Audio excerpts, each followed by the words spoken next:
Ito yung hindi ng pare na kabugado. Kaya na last 2 minutes. Kung kaya malapit na kung mag-retire na karamihan ng mga pare, nung nakaramit ka ng tubo ng April sa Taytay, Palawan, sa edad na 71, 71 years old, milagro ng mga milagro, ang isang matandang abogado,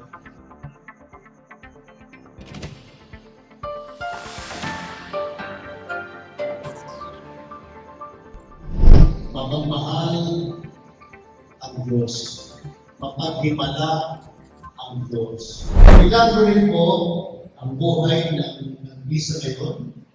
Aking mahal na ka-eskwela, hindi ko na ka-eskwela, hindi makakit na, si Atty. Benvenido Salinas. Atty. Dating attorney siya, ngunit ngayon, Attorney, Father Attorney Benvenido Salinas. Tayo po, kapag tayo pinanganak, milagro. Tama ba? Kasi hindi naman natin pinili ay panganak. Binigyan tayo ng buhay ng Diyos. Milagro po. Pangalawa, sana, dahil karamihan naman sa atin ay lahat tayo isinilang sa isang pamilya. Milagro rin kung rin ang nanay at tatay at mga kapatid. Bawat isa sa kanila, milagro ng Diyos para sa akin. At doon lumalang tayo ng araw. Tinatanong ko mga kapatid, ano ba pangarap mo? Karamihan ay gusto maging pulis. Karamihan gusto maging artista. Pipihira ko gusto maging pare. Panalangin ko po, yan po panalangin ko, Bispo Elias Ayuban, na mga parang kabataan lalaki dito ay magkakisip naman na magpare. Bagamat parang hindi na po popular ito. Talo kami yung vice ganda. Talo kami ng mga pulis. Talo rin kami ng mga politiko. Talo rin kami ng mga ibang bansa. At karamihan rin ng mga tatay ng pangarap ay iwanan ang ating bansa. Si Bienpo, nung nangarap siya maging pare, magka-eskwela kami, 1972. Tagal na naman. Dahil siya'y malayo ang bayan, at medyo hirap siya sa pamasahe, mula 1972 hanggang kami ay naghiwalay ng 9 to 19.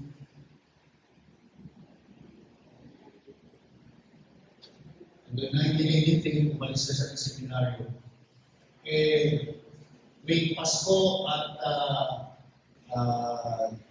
Holy Week, Paresma, ay hindi siya na-uwi sa kanila sa Sama, kundi na-uwi siya sa aming bahay, sa bahay namin sa Ugatong, Malabon, Metro Manila.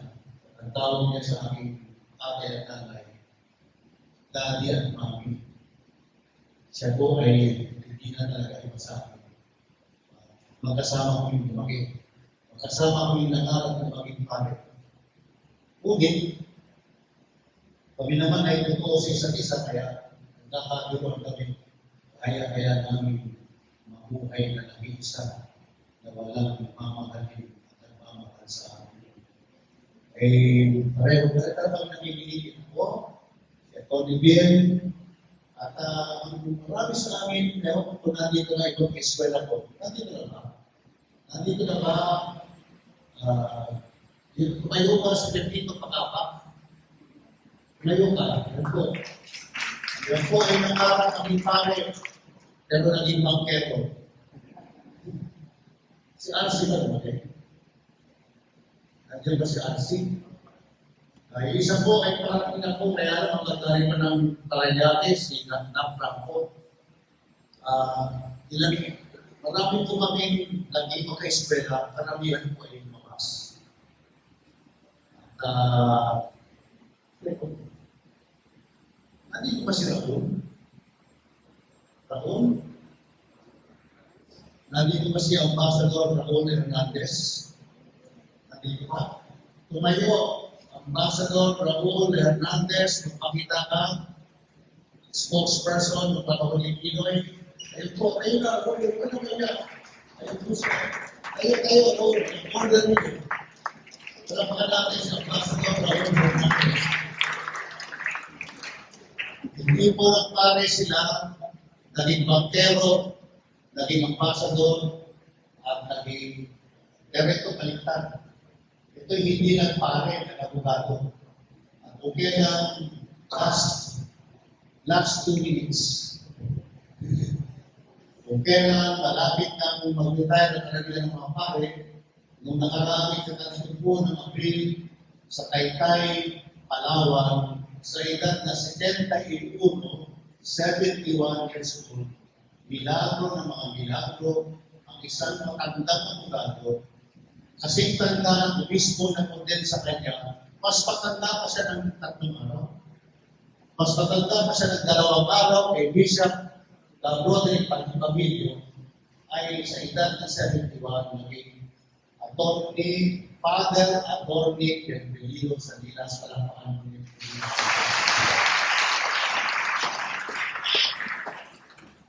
Sa katapusan po, gusto ko lang pag-ibig na mahabang buhay ni Ben, mahabang buhay ko na pinagsamahan namin mula 1972, ilang taon na yun, 54 years ago.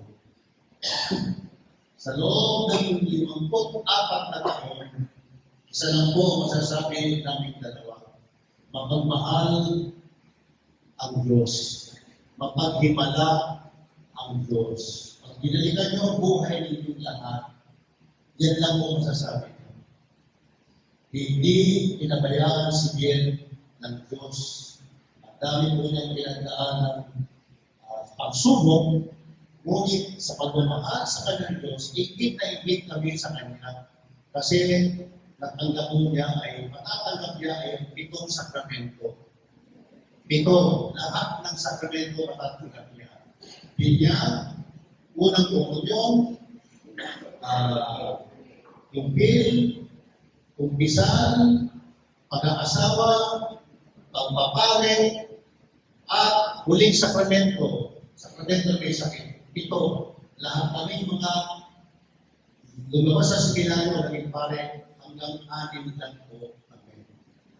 Kaya, huwag nyo nang itanong, bahala na siya magkwento, nakapagtataka sa kabila ng mga pinagdaanan ni Bill, abay nagpare pa.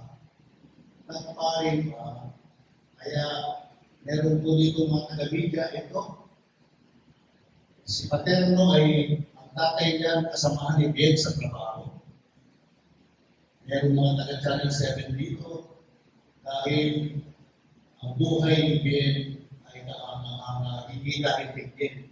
Hindi sa Diyos na mapagpatawad, mapagpunawa, mapaghimala, mapaghiro. Sabi ni Bishop Pabilio, nung si Jen 6 months ago ay naging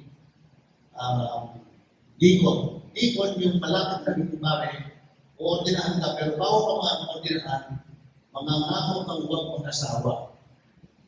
Kaya sabi ni Bishop Pabilio sa kanya, nangangako ba na huwag mag-asawa ulit? Kasi nakisa na siya. Kaya sabi ko, huwag ka na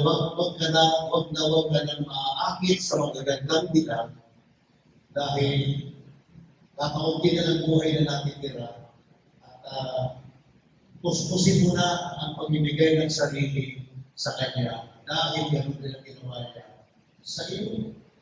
Kung sa mga nagtataka, bakit kaya naisipan ng isang abogado na magpare? Bakit ang abogado, kapag marunong kang mag-abogado, hindi ka mahirap. Pero nagpakasan niya, na sa katapusan ng buhay, ang mapapaligaya sa kabila ay hindi propesyon, na ikaw ay attorney, ikaw ay ganito, gano'n. Hindi malaking bagay, maraming ari-arian, hindi kayamanan. Hindi ang tunay na kayamanan. Maglingkod at makilala at ibigay ang buong buhay ko sa Diyos na walang sawang nagbigay ng buhay sa inyo at sa akin. Yun na ang mensahe nito gabi. Ibadat dito sa Diyos. Huwag kayong matakot. Yan talang mensahe ng lahat ng misa gabi-gabi. Huwag kayong matakot. Minamahal kayo. Mahal na mahal kayo. Mahal na mahal tayo ng Diyos. Isang maingay na palakpakan. Salamat sa Diyos. Kung bukas po, isa pang pari na minamahal ng Diyos, kasi mas marami na siyang death threat kaysa sa akin. Ako siguro mga 5 kulang, siya siguro 500. Si Father Claviano, Villanueva, araw-araw death threat siya. At araw-araw, pinagbibintangan siya maraming maleta. Siguro ang bintang ng maraming siyang maleta ay siguro mayroon siya mga 500 maleta. Aba ako'y umabot, ako na may Father maleta na rin. Sabi ko, tama pa. Sa kwarto ko, merong 5 lumang maleta. Wala kong laman. Kaya, yan po himala ng Diyos. Mga makasalanan pare, makasalanan si Jen, baka mas makasalanan pa ako sa kanya. Kayo nung nakikinig sa akin, makasalanan po kayo at tayong lahat dito. Yan po himala ng Diyos. Tayo, kapag nagwisi tayo sa isa-isa, magsisiraan tayo, mag-iingitan tayo kung ano-ano gagawin natin hindi maganda sa isa't isa. Ang Diyos, ano ang gawin natin sa Kanya at sa isa't isa? Laging nagmamahal. Laging nagmamahal. Laging nagmamahal. At ang halimbawa nito ay si Reverend Father Attorney Benvenido Salinas Jr. Malakpakan natin muli siya.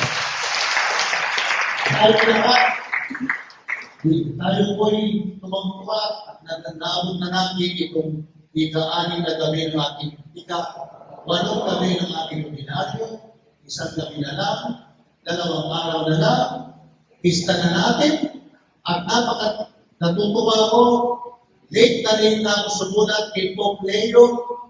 Sabi nung pari namin na canon lawyer na sa kanyang pinagutang sulat, I will try my best effort, Father.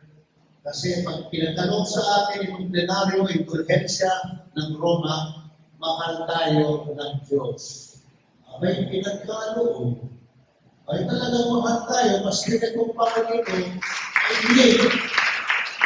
Ito sa sulat mula sa Vaticano, recognizing the importance of your request, despite of the fact that you applied very late, he still decided to grant you the plenary indulgence for the benefit of all the souls in the parish of Our Lady of Perpetual Help, Project A.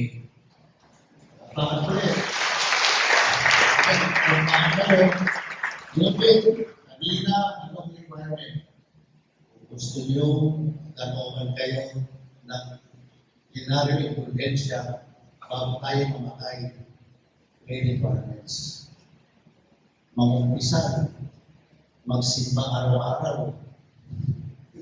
Kaya niya, hindi man araw-araw, dalas-dalasan nyo. Maglingkod sa simbahan. Tumulong sa mga nangangailangan, sa mga acts of mercy and charity. Magdasal, dagdagan pa ang buhay panalangin at ang buhay na pag-aaral at pagpapalalim ng ating pananampalataya, hindi po automatic itong plenary indulgensya.